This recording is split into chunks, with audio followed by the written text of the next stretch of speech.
Wali Kota Sibolga, Sumatera Utara, Ahmad Syukri Nazri Penarik, berharap bantuan tim medis dari Universitas Muslim Indonesia untuk membantu penanganan korban banjir dan longsor di wilayahnya.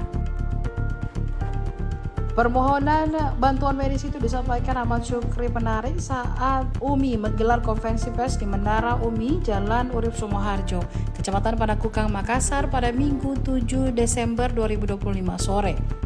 Konferensi pers itu memaparkan bantuan dari UMI ke korban banjir bandang yang melanda Sumatera Barat, Sumatera Utara, dan Aceh. Hadir memberikan keterangan pers Ketua Pembina Yayasan Wakaf UMI Profesor Dr. Mansur Ramli, Ketua Yayasan Wakaf UMI Profesor Dr. Masrura Mohtar, dan Rektor UMI Profesor Dr. Hambali Talib. Di sela konferensi pers yang dipandu Wakil Rektor 2 UMI Profesor Dr. Zakir Sabara, Ahmad Syukri menyempatkan melaporkan kondisi terkini daerahnya melalui sambungan telepon video call. Dalam sambungan video call melalui ponsel Profesor Zakir Sabara itu, Ahmad Syukri berkomunikasi langsung dengan Profesor Hambali Talib. Dalam laporannya, Ahmad Syukri mengatakan 11 hari pasca bencana banjir dan longsor yang melanda kota Sibolga, terdapat 54 korban meninggal dunia.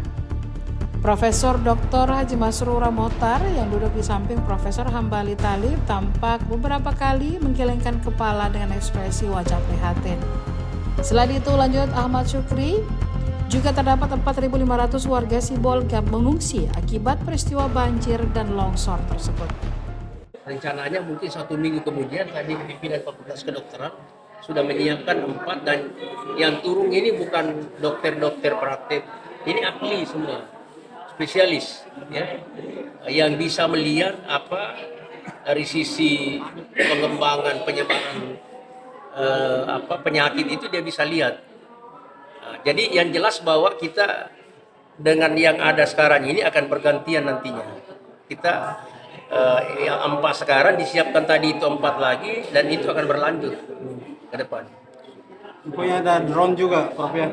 Drone thermal.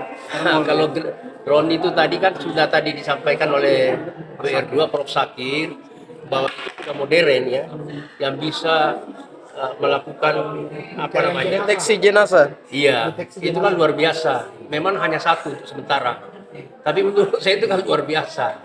Karena yang di sana masalah adalah Medan dan yang tertimbun oleh lahar dan lain-lain itu kan tidak mudah ditemukan. Jadi kalau misalnya Dengan alat itu. drone biasa tidak bisa. Tapi dengan alat itu saya kira saya tidak tahu tingkat kedalamannya itu bagaimana dia bisa mendeteksi itu. Ya. Tapi itu kan luar biasa. Tidak selamanya, tidak semua. Mungkin pemerintah daerah juga mempunyai seperti itu. Artinya kami tidak menyatakan itu sebagai sesuatu yang luar biasa. Tapi sangat membantu minimal. Kalau yang rencana kami kirimkan adalah dokter bedah 1 orang sama dokter yang memang anestesi mungkin. Sudah di sana yang sudah berangkat? Yang sana bedah sama anestesi. Yang akan menyusul nanti? Rencananya karena mereka mengatakan bedah membutuhkan dokter bedah, jadi kami tetap bedah sama mungkin 1 yang dari AMDA. Kalau yang nanti yang mahasiswa tetap dari AMSA sama TBM. Bu, Iya. penjelasannya ada saya tanya saja tentang rumah sakit daruratnya itu. Iya. Itu seperti apa mekanismenya itu Jadi, rumah sakit darurat yang didirikan? Iya, jadi membutuhkan tenda darurat didirikan, kemudian beberapa berangkar yang bisa digunakan, yang kayak tandu-tandu untuk kalau kita di kayak tentara begitu ya, itu yang digunakan. Jadi nanti mungkin ada beberapa dokumentasi yang bisa kami perlihatkan yang mereka telah lakukan di sana saat pendirian rumah sakit darurat. Itu tim medisnya dibekali tim medis ahli Iya, apa? yang pergi sekarang ini dokter bedah, spesialis bedah. Iya. Dok, mungkin tadi kan menjelaskan ada soal masalah kejiwaan ini juga. Adakah juga menurunkan tim untuk dokter kejiwaan untuk anak-anak? Iya, rencana nanti kami ini dulu konfirmasi dengan seperti kami berkoordinasi dengan pihak setempat apakah memang membutuhkan atau kita justru bekerjasama dengan dokter setempat. Seperti itu. Iya. Download Tribun X sekarang. Menghadirkan lokal menjadi Indonesia.